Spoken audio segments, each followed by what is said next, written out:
Hey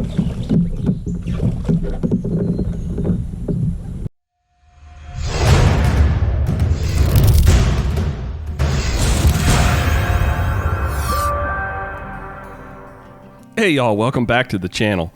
This video is a two-day, two-parter inside the Myrtle Grove Wildlife Management Area at Seven Ponds.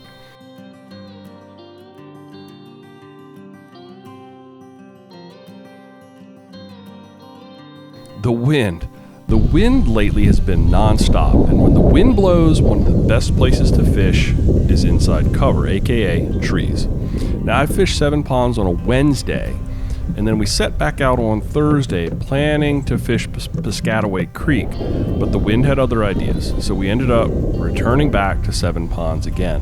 Now that's no problem because there's a lot of water to explore, and there's also a lot of fish to catch.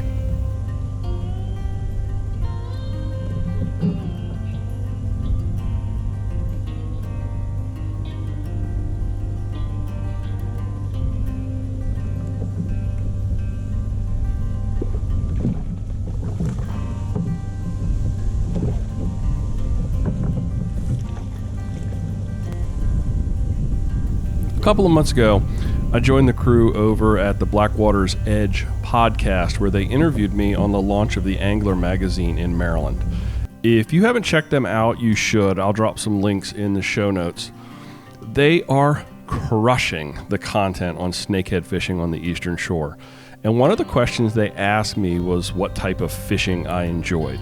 My answer was small water with big fish. And you're going to find both of those things at Seven Ponds, big fish and small water. Seven Ponds is so fishy, it smells.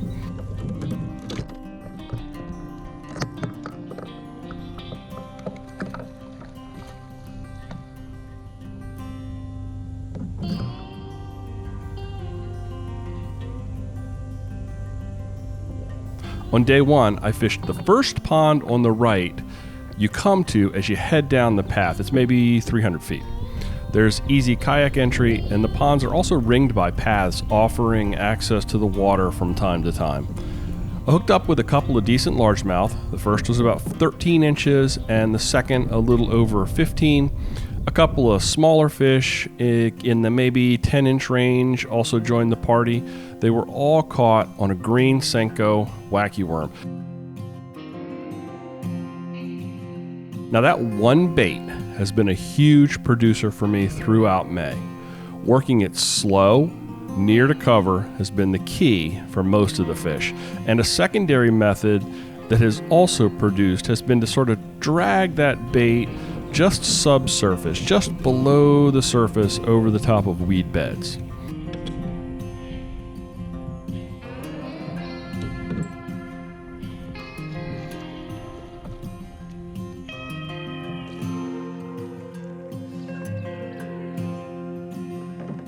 Now day two, which just so happened to coincide with the last fishing day of the Kayak Bass Fishing May Challenge Tournament, produced two fish that culled others off my leaderboard. One was a 17-inch fish and the second was 16 1/4. I had a good tournament leading up to this last day, but I couldn't seem to break that 16-inch ceiling until that day. I finished the tournament with 81 1/4 inches on the leaderboard. I had a 17, a 16 1/4, both of those produced here at Seven Ponds, and then 3 16s. This allowed me to finish 8th out of 20 anglers for my very first KBF tournament. Now my goal for the tournament was to fill my leaderboard. I just wanted my 5 fish. I've been really happy to have been able to cull fish and put a respectable number on the board. I've already signed up for the KBF June Maryland Challenge. It kicks off June 1st and runs through the 21st. They are a catch, photo, release style of tournament. Hey everybody, thanks for fishing with me today. If you haven't done so yet, please consider clicking that subscribe button and joining the team here at Maryland Fishing Line. Until next time, tight lines.